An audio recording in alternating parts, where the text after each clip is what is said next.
Czy wiesz, że w Czechach znajduje się jedna z najbardziej niezwykłych jaskiń w Europie? To przepaść Macocha.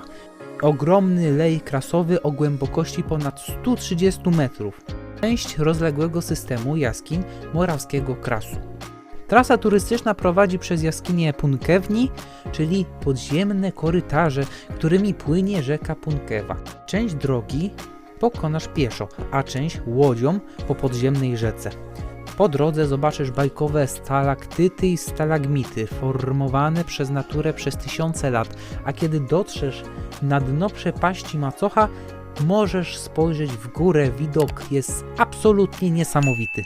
W 2020 roku region nawiedziła silna powódź, która zalała część jaskiń i zmusiła obsługę do ich tymczasowego zamknięcia. Szkody na szczęście zostały naprawione.